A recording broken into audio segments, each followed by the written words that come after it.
Saya tak faham. Apa syok sangat duk umum benda yang tak menentu ni? Rafizi jawab isu T15. Bagaimana golongan yang disebut T15 ini akan ditentukan? Saya nak perbetulkan sedikit. Kalau semak ucapan Yang Amat Berhormat Tambun, Yang Amat Berhormat Tambun tidak pernah sebut pun T15 ini adalah merujuk kepada pendapatan kasar isi rumah seperti yang diterbitkan oleh DOSM.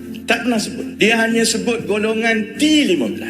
T15, T20, T40, ini hanyalah garis statistik yang menentukan sesiapa di dalam itu sebelum dikerat jadi T15, T30, itu sudah tentu berdasarkan kriteria yang akan ditetapkan. Dan selama lebih 20 bulan, memang kerajaan telah memberi bayangan bahawa kita akan beralih daripada kaedah pendapatan kasar isi rumah ini kepada kaedah yang lebih adil, yang mengambil kira beban tanggungan, saiz isi rumah, lokasi dan sebagainya.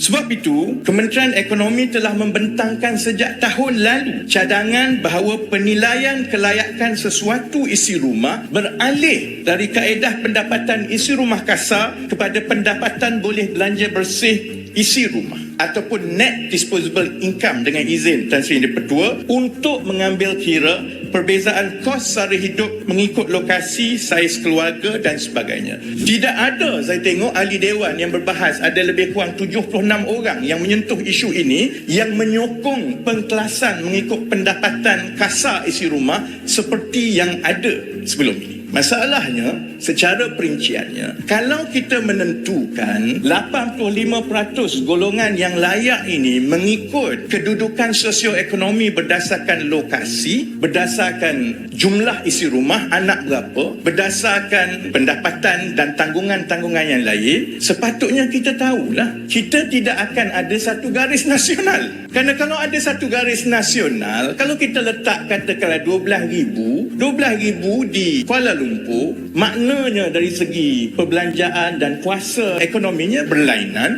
dari contohnya 12,000 di Gua Musang. Maka setiap kawasan itu akan ada garis dan kriteria yang berbeza-beza, yang itulah yang masuk kepada padu. Dan juga konsep perbelanjaan asas kehidupan wajar yang kita telah terangkan sebelum ini. Padu dibangunkan sebagai repository utama profil individu dan isi rumah yang turut mengandungi maklumat demografi, sosioekonomi dan pendapatan kasar. Pada masa ini, hasil daripada pengintegrasian data, Padu mengandungi profil demografi dan sosioekonomi terpilih bagi individu dan isi rumah warga negara dan pemastautin tetap di Malaysia yang meliputi 30.1 juta individu. Menerusi analisa Padu, kerajaan telah memperkenalkan satu pendekatan baru iaitu perbelanjaan asas kehidupan wajar PAKW dan pendapatan boleh guna bersih bagi isi rumah dan individu. Kalau pergi ke DOSM atau semak media sosial sekarang, yang tengah viral sekarang ini ialah setiap orang sedang semak pendapatan asas kehidupan wajar masing-masing. Itu adalah satu ukuran untuk satu keluarga di tempat tertentu. Wujudnya Padu membolehkan kerajaan beralih daripada pendekatan pendapatan kasar kepada pendapatan boleh belanja bersih seperti yang banyak disuarakan sekarang.